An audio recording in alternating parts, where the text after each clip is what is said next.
Ковид кризата лани предизвика застои и проблеми во функционирањето на судот, бидејќи правенствено се водела сметка за заштитата и здравието на вработените и граѓаните, што е наметнало потребата од онлайн судење, меѓутоа праксата покажала нешто друго.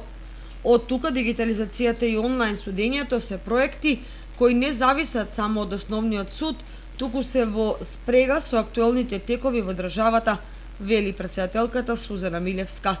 Во делот на онлайн судењето претходно треба да се изменат законските решенија и да се создадат соодветни услови, бидејќи во сегашни е невозможно да се одвива судењето за кривични и други дела без присуство на странките. Ние минатата година имавме проблеми реални, како и во сите области, па и во судството, заради вирусот. И судот работеше во многу тешки услови. Прво за тоа што моравме да обрнеме внимание на заштитата на здравието и на вработените и на странките. Моравме да ги почитуваме мерките на владата и на насоките на судскиот совет. Може би скоро 2-3 месеци во минатата година се случи да се работат само итни предмети, кое што дополнително доведе до тоа да се зголеми бројот на стари предмети и да се зголеми заостатокот.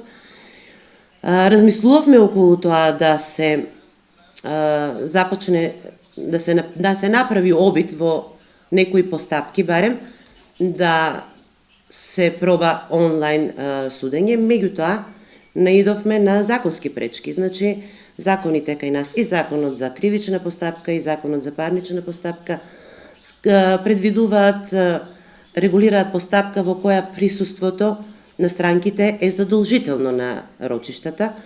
Значи главните расправи се јавни и се непосредни.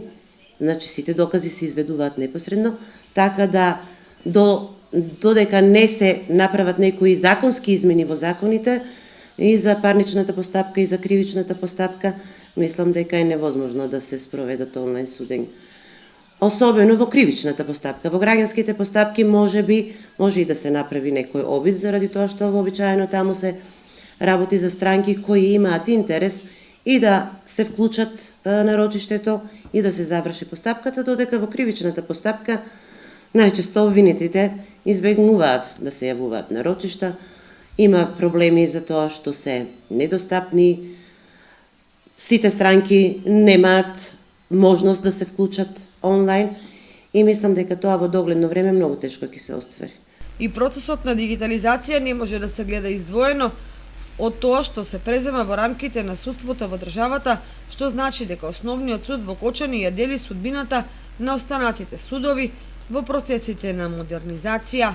Мислам дека тоа кај нас, бидејќи е централно, сите програми се централно поставуваат, ние посебно како суд немаме многу можност да интервенираме во тој дел, така да сепак тоа ќе зависи на ниво на целата држава за сите судови како ќе се менува постапката околу тоа и програмите менување, така и кај нас ќе се усогласуваат.